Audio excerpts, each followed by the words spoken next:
we are all thinking of you. So all I can do is just wish you every possible good wish for what you're going through, and hope that you can raise at least some of this money, and indeed your spirits.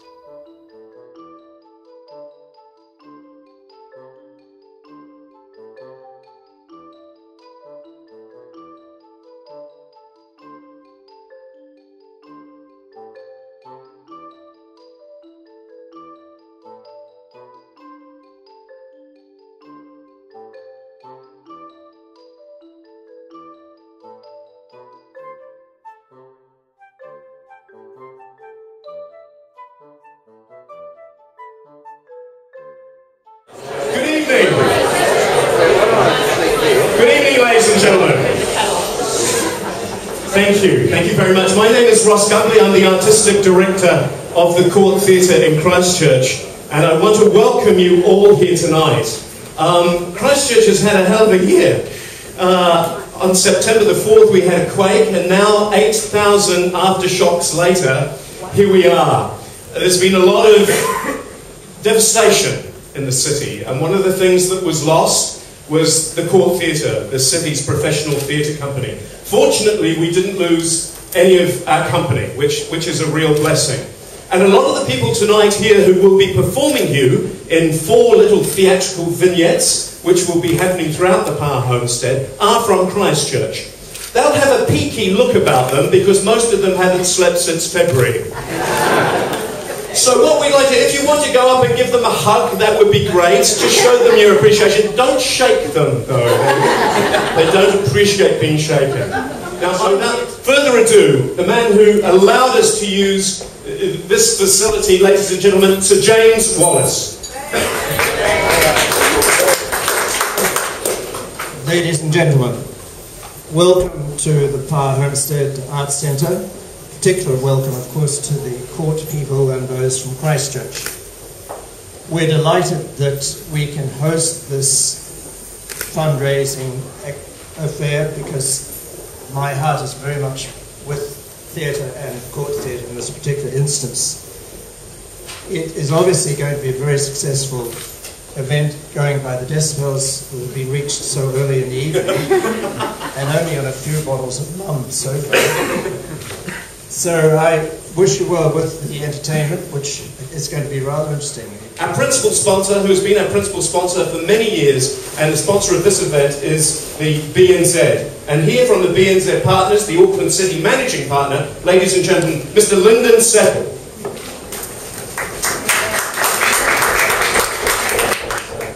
When we were approached to, I guess, consider the sponsorship of this evening, it was a very simple decision. That's because it's such a great cause, and when we speak to our colleagues in Christchurch, and they really do emphasise the importance of the court theatre in terms of the landscape that it places upon the Christchurch DNA. It was a nice way for us to support our southern friends. So, in respect of the evening ahead, we've got some wonderful artwork. We're clearly in a spectacular venue.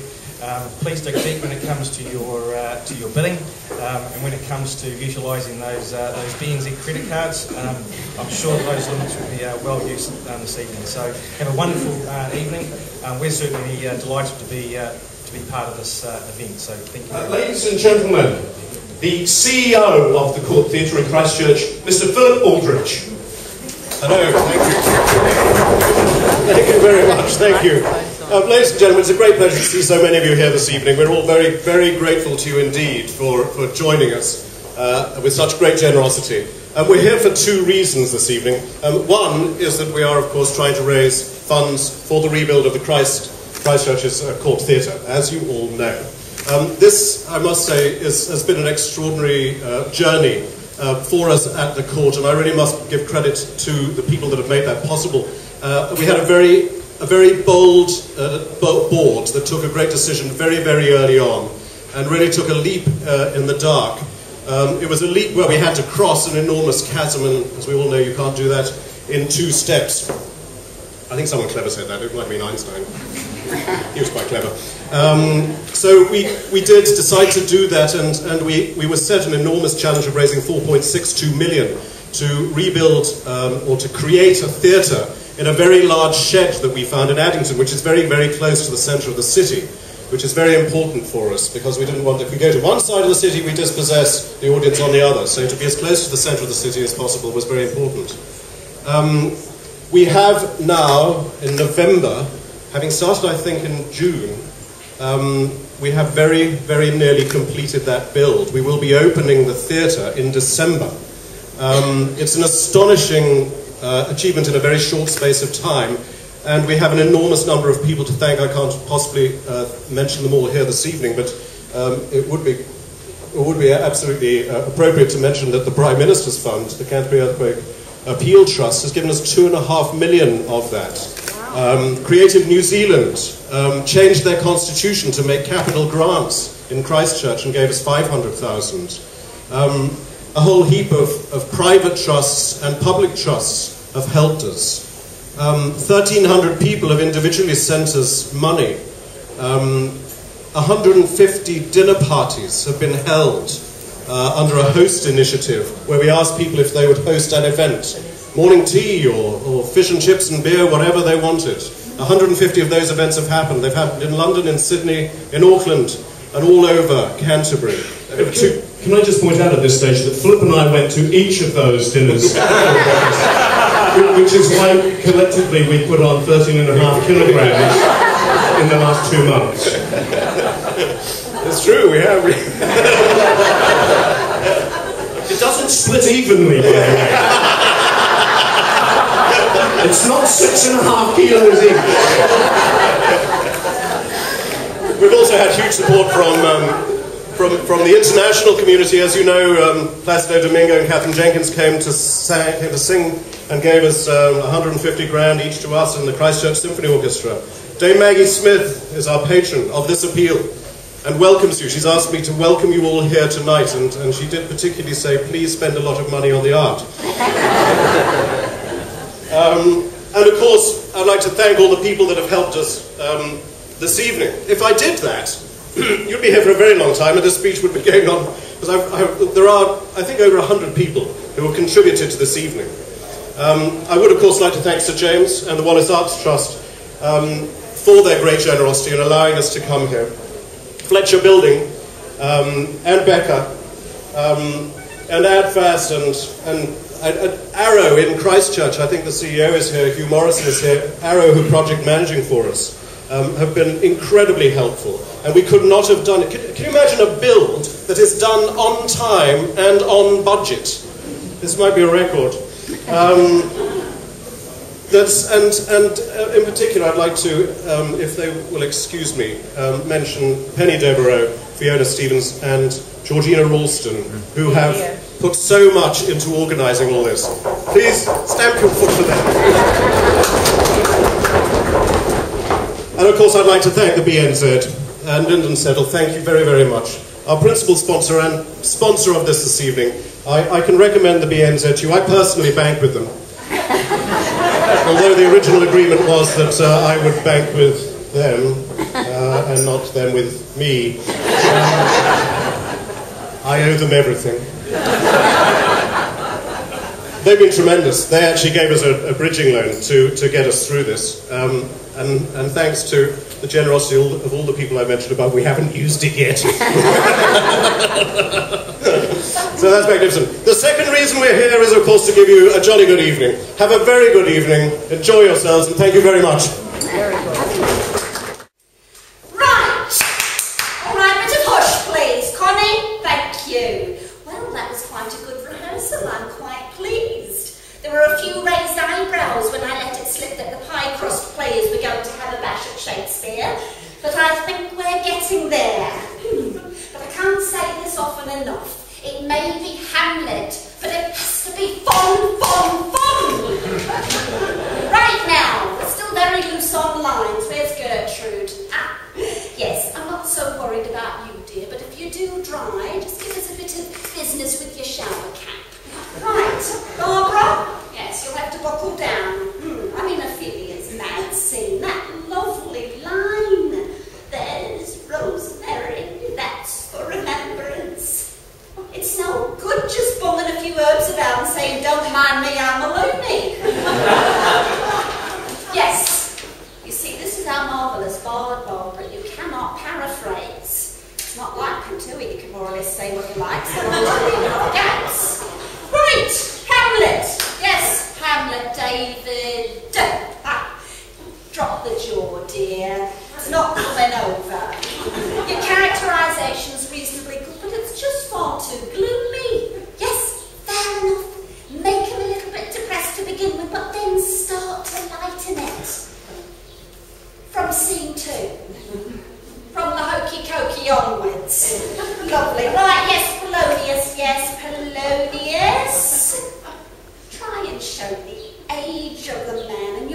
voice and your bearing, rather than waving your bus pass. Actually, I think you'll find it a lot easier once you get the walking frame. Is that coming, Connie? Good. Right, the mad scene. Yes, Barbara, very good, apart from the lines. I can see you're getting used to that straitjacket now. Oh, any news on that skull, Connie? Oh, yes, but, well, what I'm thinking is if your little dog pulls through, we're going to have to fall back on papier-mâché.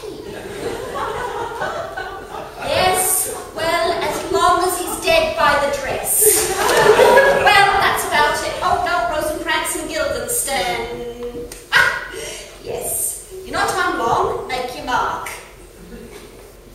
I don't think it's too gimmicky. A tandem. No.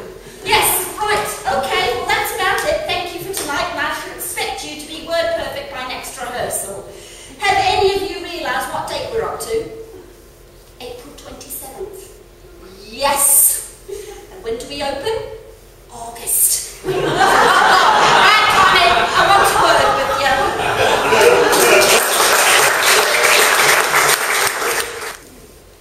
I expect you've heard this a million times before, but I absolutely adored your last play. I went 4 times. Now to think that here I am actually talking to you. Oh, I expect this is a terrible bore for you.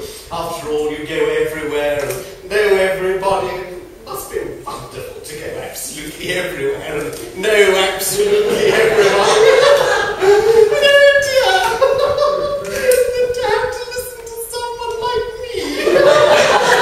I mean, just someone absolutely ordinary, just one of your public.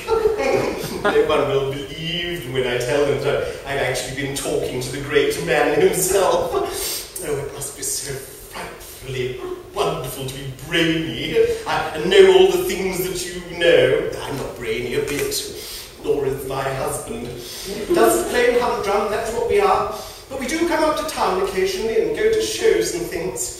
Actually, my husband's quite a critic. Not professionally, of course. What I mean is that he isn't all that easily pleased. You know, he doesn't like everything. No, not by any means. He simply hated that thing at the Haymarket, which everybody went on about. Rubbish, he said. Just like that. Damn rubbish! And nearly died, because people could hear him. But that's quite typical of him. He just says what he thinks, and he can't stand all this highbrow stuff. Do you know what I mean? All these plays about people being miserable and never getting what they want and not even committing suicide and just being absolutely wretched. He says he goes to the theatre to have a good time. That's why he simply loves all your things. I mean, they relax him and he doesn't have to think. He certainly does have a good laugh. We should have seen him the other night when we went to that film with what's her name in it. Oh, I can't remember the title. I thought he had a fit, honestly, I did. You must know the one I mean, the one about the man who comes home and finds his wife has been carrying on with his best friend, and of course he's furious at first and he decides to teach her a lesson. Oh, you must have seen it, I can't remember the name. That's absolutely typical of me. I've got a head like a sieve. I keep on forgetting things, and as for names, I just cannot for the life of me remember them. Faces, yes. Now, I never forget a face, because I happen to be naturally observant and always have been since I was a tiny kiddie. But names, oh dear. Quite hopeless. I feel such a fool sometimes. I do, honestly.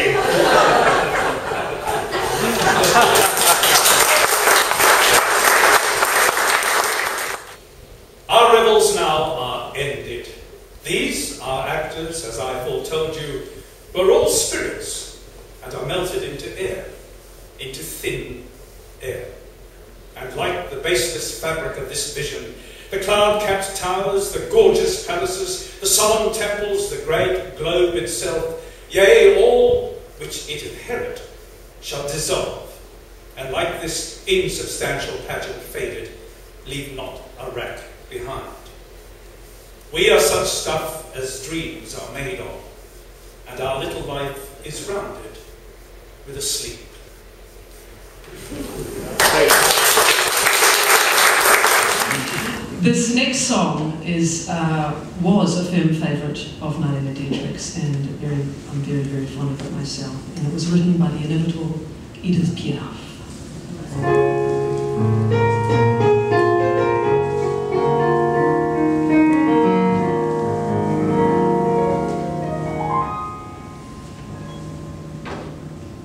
Quand il me prend dans ses bras, qu'il me parle tout bas, je vois la vie en rose. Il me dit des mots d'amour, les mots de tous les jours, et s'en fait quelque chose. Il est entré dans mon cœur, il n'est pas de bonheur dont je connais la cause. C'est lui pour moi pour lui dans la vie. Il me l'a dit, l'a juré pour la vie. Et dès que je l'aperçois, alors je sens en moi mon cœur qui bat. Ses yeux qui font baiser les miens, un rire qui se perd sur sa bouche. Voilà la beauté sans retouche de l'homme au cœur. Je partirai. Quand il me prend dans ses bras, qu'il me parle tout bas, je vois la vie en rose. Il me dit des mots d'amour, des mots de tous les jours, et s'en fait quelque chose. Il est entré dans mon cœur, il n'est pas du bonheur dont je connais la cause. C'est lui pour moi pour lui dans la vie. Il me l'a dit, l'a juré pour la vie.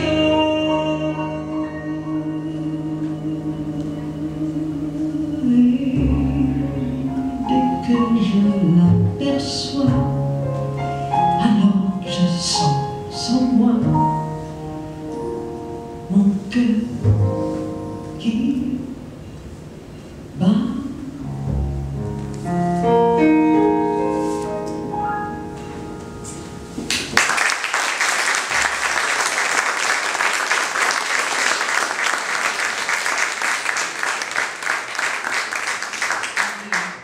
It's a beautiful romantic song, but you know, sometimes in the game of love, things can take a tricky turn, and well, people can go too far. Isn't that right, Aaron? Yes, sometimes things can turn a little bit, well, nasty.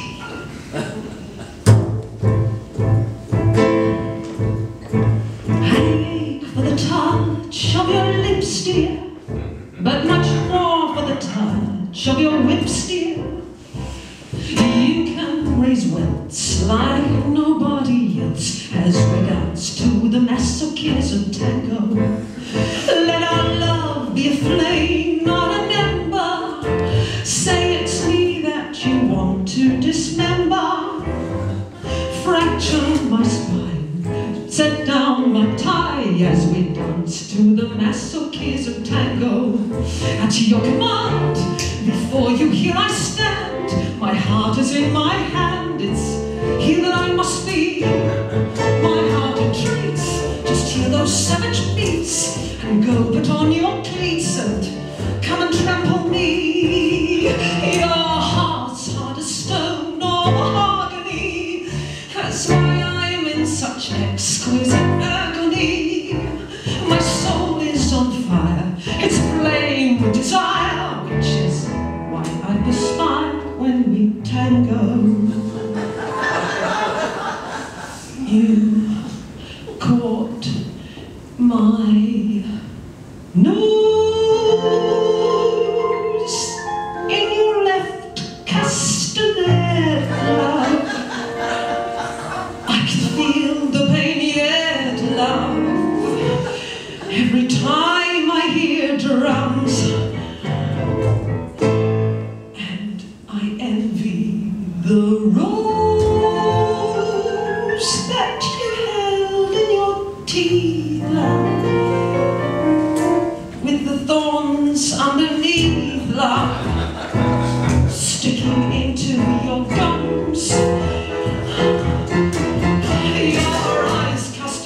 to sew up the gash you made with your lash as we danced to the masochism tango.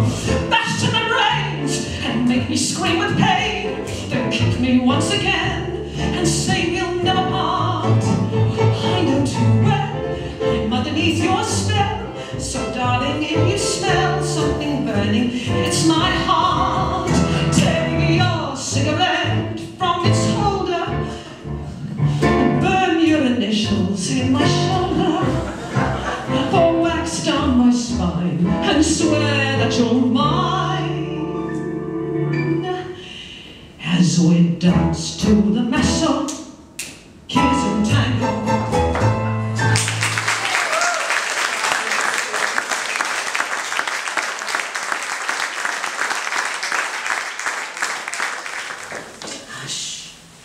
Babies are sleeping. The farmers, the fishers, the tradesmen and pensioners, cobbler, school teacher, postman and publican, the undertaker and the fancy woman, drunkard, dressmaker, preacher, policeman, the webfoot cockle women and the tidy wives. You can hear the dew falling and the hushed town breathing. Only your eyes are unclosed to see the black and folded town fast and slow asleep. And you alone can hear the invisible star fall, the darkest before dawn, minutely dew-raised stir of the black, dab-filled sea, where the Arethusa, the curlew and the skylark, Zanzibar, Rhiannon, the rover, the cormorant, and the Star of Wales tilt and ride. Listen. It is night moving in the streets, the processional, salt, slow musical wind in Coronation Street and Coppell Road. It is the grass growing on Claddagham Hill, dewfall, starfall, the sleep of birds in Milkwood. Time passes. Listen. Come closer now. From where you are, you can hear their dreams. Captain Cat, the retired blind sea captain, asleep in his bunk in the sea-shelled, ship-in-bottled, ship-shaped best's cabin of Schooner House, dreams of never such seas as any that swamped the decks of his SS Kid Willie, bellying over the bedclothes and jellyfish slippery, sucking him down so deep into the Davy dark, where the fish come biting out and nibble him down to his wishbone. From where you are, you can hear Miss Price, dressmaker and sweet shopkeeper, dream of her lover. Tall as the town clock tower, Samson syrup gold-maned, whacking thighed and piping hot, thunderbolt-based and barnacle-breasted, flailing up the cockles with his eyes like blow lamps, and scooping low over her lonely, loving, hot, water-bottled body. Yvonne Price. Mr. Nog Edwards. I am a draper mad with love. I love you more than all the flannelette and calico, candlewick, dimity, crash and merino, Tussauds, creton, crepon, muslin, poplin, ticking and twill in the whole cloth, all of the world. I have come to take you away to my emporium on the hill, where the change hums on wires. Throw away your little bed socks and your Welsh wool knitted jacket. I will warm you like the sheets, like an electric toaster. I will lie by your side like a Sunday roast. I will knit you a wallet of forget-me-not blue for the money to become thin. I will warm your heart by the fire so you can slip it in under your vest when the shop is closed. Yvonne, before the mice snore at your bottom drawer, will you say? Yes, Mog, yes, Mog, yes, yes, yes. No, and all the bells of the tills of the town shall ring for our wedding. Come now, drift up the dark to the Bible-black, airless attic, where Jack Black the cobbler sleeps in a nightshirt tied to his ankles with elastic. In Butcher Bynum's, Gossamer Bynum, daughter, schoolteacher, dreaming deep, daintily ferrets under the fluttering hummock of chicken's feathers in a slaughterhouse that has chintz curtains and a three-piece suite, and finds, with no surprise, a small, rough-ready man with a bushy tail winking in a paper carrier. Cries Organ Morgan, the organist, in his dream. There is perturbation of music on Coronation Street. All the spouses are honking like geese and the babies singing opera. PC Artilleries has got his truncheon out and is playing cadenzas by the pump. The cows from Sunday Meadow ring like reindeer, and on the roof of Handel Villa see the women's welfare hoofing, bloomed in the moon. Time passes. Listen. Time passes. An owl flies home past Bethesda to a chapel in an oak, and the dawn inches up. Stand on this hill. This is Llaregib Hill, old as the hills, high, cool and green. And from this small circle of stones, made not by druids but by Mrs. Bynum's Billy, you can see all the town below you sleeping in the first of the dawn. The principality of the sky lightens now over our green hill into spring morning, larked and crowed and belling. Who pulls the town hall bell rope but blind Captain Cat? One by one the sleepers are wrung out of sleep this one morning as every morning. The Reverend Eli Jenkins in Bethesda House gropes out of bed into his breeches black, combs back his bard's white hair, forgets to wash, pads barefoot downstairs, opens the front door, stands in the doorway looking out at the day, remembers his own verses and tells them softly to empty Coronation Street that is rising and raising its blinds. Mr. Pugh, in the schoolhouse opposite, takes up the morning tea to Mrs. Pugh and whispers on the stairs. Here's your arsenic, dear. And your weed killer biscuit. I've throttled your parakeet. I've spat in the vases. I've put cheese in the mouse holes. Here's your nice tea, dear. Too much sugar. You haven't tasted it yet, dear. Too much milk, then. Has Mr. Jenkins said his poetry? Yes, dear. Then it's time to get up. Give me my glasses. No, not my reading glasses. I want to look out. I want to see. Lily Smalls, the treasure, down on her red knees, washing the front steps. She's tucked her dress and her bloomers off the package. PC Artilleries, Ox Broad, barge booted, stomping out of Handcuff House. He's going to arrest Polly Garter, mark my words. What for, dear? For having babies. Organ Morgan at his bedroom window playing chords on the sill to the morning fishwife girls who, heckling over Donkey Street, observe me, Polly Garter, under the washing line, giving the breast in the garden to my bonny new baby. Nothing grows in our garden, only washing and babies. And where's their fathers live, my loves? Over the hills and far away. Oh, isn't life a terrible thing? Thank God. Now frying pans spit, kettles and cats purr in the kitchens. Mr. and Mrs. Cherry Owen, in their Donkey Street room that is bedroom, parlour, kitchen and scullery, sit down to last night's supper of onions boiled in their overcoats and broth of spuds and bacon rind and leeks and bones. See that smudge on the wall next to the picture of Auntie Blossom? Yeah. That's where you threw the sago. You only missed me by an inch. I always miss Auntie Blossom, too. Remember last night? And you reeled my boy as drunk as a deacon with a big wet bucket and a fish frail full of stout, and you looked at me and you said, God has come home, you said. And then over the bucket you went, sprawling and bawling, and the floor was all flagons and eels. Was I wounded? And then you took off your trousers and you said, does anybody want to fight? Oh, you baboon. give us a kiss. And then you sang Aberystwyth with tenor and bass. I always sing Aberystwyth. And then you danced on the table and you said you were King Solomon Owen and I was your Mrs. Sheba. And then? And then I got you into bed and you breathed all night like a brewery.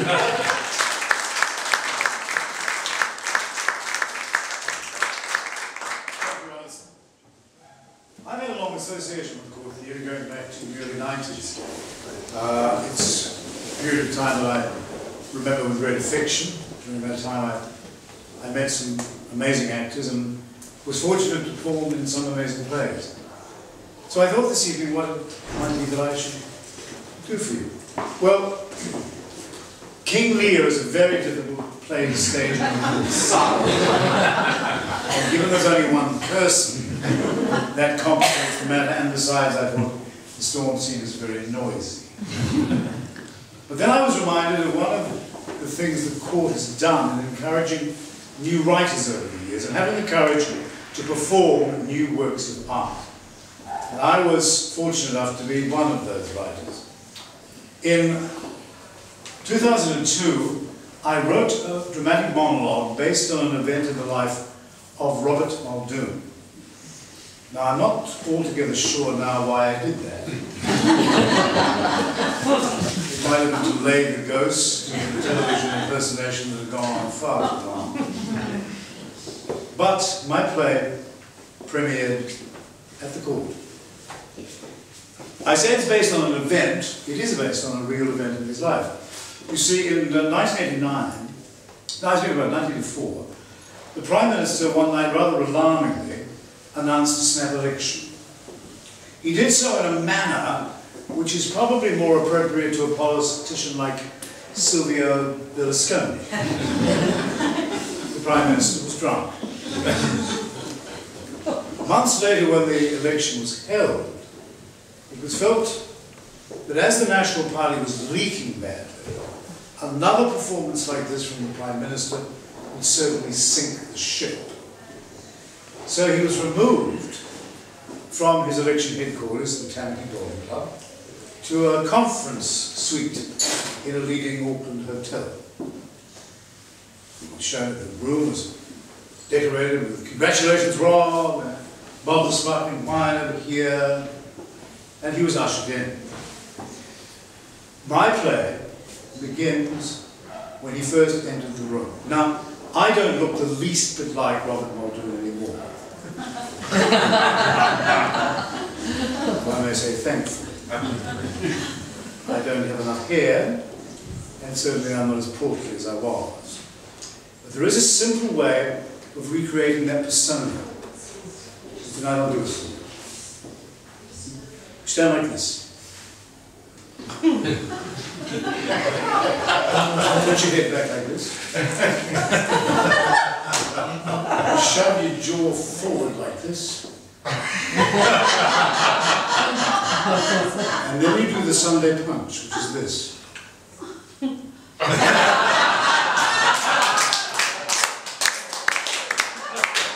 extraordinary thing is that when you're in that position, This is the only sound you can make.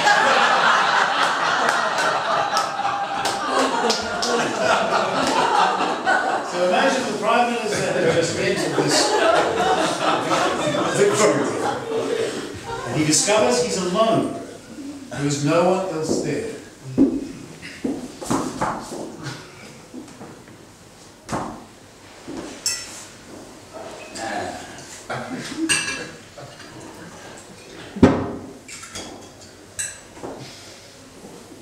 A small post-election potion. Do you object? I'll get stuffed. Look! The sparkling wine, typical National Party. Do you know it's from Australia? Probably bloody sail and return. Did you see our election campaign? It was a dog's breakfast. It was put together by a drunken monkey. I had to run the whole damn show myself, but then, of course, I did call the snap election, didn't I? And I remember very well why I called it, why we called it. Because it was a unanimous caucus decision. You thought I was drunk that night, didn't you? Ha! I wasn't drunk. Saw it on television. You never believe what you see on television. No, I wasn't drunk. Of course, the scribblers in the press gallery all hoped I was. And of course, all the paper pushers in the National Party, they hoped I was too, because you see, they had an excuse there, didn't they? It wasn't our fault. No. Robert had them. I was drunk. Rob's fault. You see, it's always been Rob's fault. Well, tonight we'll see how wrong my friends were. I've heard a lot about the word friends in Wellington. Never trust a man who boasts he's got a wide circle of friends. He'll never get anything done. Too busy looking after his friends. We'll scrape him tonight, slide him. Oh, I know. I know them out there. I know what they think. I know how they think. And Rob's mob won't let me down. So, when my friends finally turn up, I've got a few political home truths for them. First up, too many traitors in the party. I think that word's too strong. Traitor? How would you describe someone who sneaks around in the middle of the night jacking up deals with the enemy? Yes, the enemy. Politics isn't a garden party. It's a battle of fight, a boxing match. And you don't get what you want until you stay in the corner. You've got to come out counter-punching. And you've got to be the type of counter-puncher who always gets in the first punch. Let me tell you this. And this is something you won't get in the Dominion or see on TV1 News. You know what TV1 News is? It's a nightly reminder that life isn't perfect. And that the truth is so precious, it can only be used very, very sparingly. You know, 60% of the stuff they write about me is rubbish. I told them once, after an interview, I said, look, let's do a deal. You stop telling lies about me and I'll stop telling the truth about you. Right over his head, those 60%. You see, I just needed time to get the budget right. I mean, you don't scribble a budget down on a tablecloth at a restaurant after a few whiskies and half a dozen bottles of cheap Aussie plonk. That's not a budget meeting. Sounds more like a meeting of the National Labour Party executive. Well, I just needed time. And a little loyalty. Now, that's not too much to ask of your colleagues or your friends, is it? And there was no support at all. Of course, they weren't the most distinguished company of men. Some of them were good looks. Others never put a foot wrong. That's because they didn't know one foot from the other. But some of my colleagues, well, minds like corkscrews. Do you know, they'd lie sometimes when they didn't need to, just to keep in practice. So what alternative did I have? I got a one-seat majority, paper thin. Just enough to govern. And who was sitting in that seat? Marilyn Waring. Young Miss Waring, the MP for Waikato. Butter wouldn't melt in her mouth. Or anywhere else for that matter. Young, intelligent, educated. God knows what she was doing in the National Party. Someone said that her natural home was a rice-eating commune run by the Island Bay branch of Holt Racist Tours. But I didn't know that. But the Labour Party knew. So what did they do? They used her as a wedge to try and split us. They introduced the Nuclear-Free New Zealand Bill. Why? Because they hated nuclear war? No. Because they felt a moral obligation to oppose nuclear ships? No. They hated the Americans? Oh, I hated the Americans. That wasn't the reason. They knew that Marilyn would vote for it. She was driven by this thing. Nothing else mattered to her. Except homosexual law reform, which wasn't a surprise in her case. So, She'd already crossed the floor and fighting with the opposition. We just squeaked in. Nearly locked up. Well, I wasn't going to let anyone get away with that anymore. So I went up there in the caucus room that night, and I said, right, listen to me. We're going to the country, snap election, just like that. Oh, you should have seen their faces. Sue Wood, she looked as though someone had slapped her face or pinched the bottom of both. Don McKinnon, about as cheerful as an Undertaker's assistant. And the rest of them just staring at their feet. It's as if there was a nasty smell in the room, and they didn't want anyone to think it was there. And they said, oh, Rob, we can't do that, it's too risky. I said, of course we can. Get them up here, get the press up here, catch everyone off guard. But no, they just stood around, staring at the shoes, worrying about the smell. So I said to them, listen, I need, no, I deserve your unanimous support. And I got it. They saw it my way. And then, of course, I'm out in the corridor with the press, and I knew they couldn't believe it. And someone shoves a microphone in my face and says, doesn't give you much time, Prime Minister, ha! Doesn't give my opponents much time either.